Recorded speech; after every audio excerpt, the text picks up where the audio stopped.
جب آقا دو جہاں صلی اللہ علیہ وآلہ وسلم نے اعلان نبوت فرمایا تو ایک صاحب تھے جن کے اپنے علاقہ میں بادشاہت تھی، سلطنت تھی، ایک مقام تھا، ایک مرتبہ تھا، ایک روب تھا، لوگ ان کے تابع تھے، ان کی بات مانتے تھے، ان کا کہا مانتے تھے۔ تو انہوں نے اللہ اور اس کے رسول کے شوق میں وہ سب کچھ چھوڑا اور آقا دو جہاں صلی اللہ علیہ وآلہ وسلم کی طرف چل پڑے۔ وہ فرماتے ہیں کہ جب میں حضور علیہ السلام کے پاس پہنچا تو میرے پہنچنے سے پہلے حضور علیہ السلام اپنے صحابہ کو میرے آنے کی خبر دے چکے تھے۔ میں نے جا کر آقا دو جہاں صلی اللہ علیہ وآلہ وسلم کو سلام پیش کیا تو حضور نے سلام کا جواب دیا تو حضور علیہ السلام نے اپنی چادر مبارک میرے لیے بچھا دی اور مجھے اس کے اوپر بٹھا دیا۔ پھر آقا دو جہاں صلی اللہ علیہ وآلہ وسلم منبر کی طرف گئے تو مجھے بھی ساتھ لے گئے۔ حضور منبر پر بیٹھے تو مجھے بھی منبر پر بٹھا دیا۔ اس کے بعد حضور نے اللہ کی حمد و ثنا بیان کی اور تمام انبیاء کرام علیہ السلام پہ درود بھیجا۔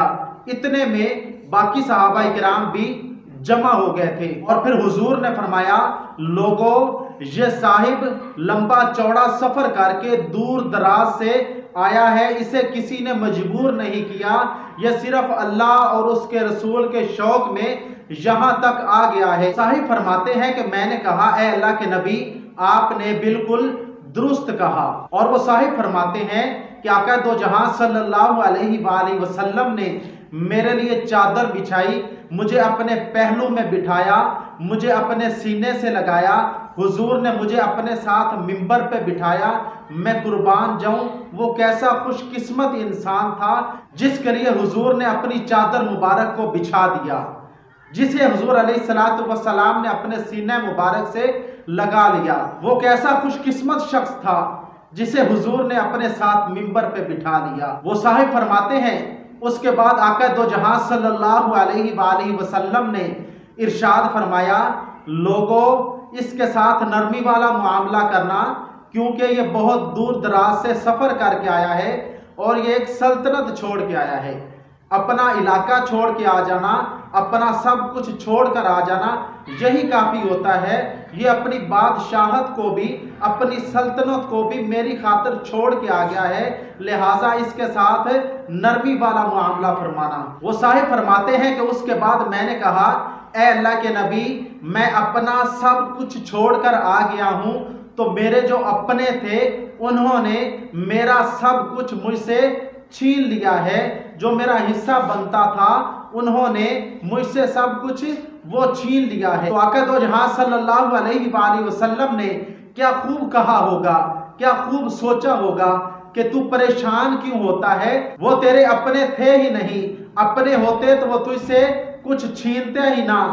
میں تیرا اپنا ہوں، کیونکہ جو رشتہ ہوتا ہے وہ ایمان کا ہوتا ہے، ان کا اور تیرا مذہب الگ تھا، اب اصل تیری رشتہ داری ہمارے ساتھ ہے، کیونکہ اصل رشتہ تو ایمان کا ہوتا ہے۔ تو پریشان کیوں ہوتا ہے، انہوں نے جتنا تجھ سے چھینا ہے وہ بھی تجھے عطا کروں گا اور اس سے دگنا اور بھی عطا کروں گا۔ سامعین کرام وہ کیسا خوش قسمت انسان تھا جس کے لیے آقا دو جہاں صلی اللہ علیہ وآلہ وسلم نے اپنی چادر مبارک کو دراز کر دیا، جسے اپنے سینے سے لگا لیا، جسے اپنے ساتھ منبر پہ بٹھا لیا اور جسے اس کا حصہ تو کیا اس سے دگنا بھی عطا کر دیا۔ اللہ رب العزت ہمیں بھی حضور کے ساتھ سچا عشق اور محبت عطا فرمائے۔ اللہ رب العزت ہمیں بھی اللہ اور اس کے رسول کے ساتھ صحابہ والا عشق اور محبت عطا فرمائے۔ اللہ رب العزت ہمیں حضور اور صحابہ کے نقش قدم پہ چلنے کی توفیق عطا فرمائے۔ اللہ رب العزت میرا آپ کا ہم سب کا حامی و ناصر ہو۔ والسلام۔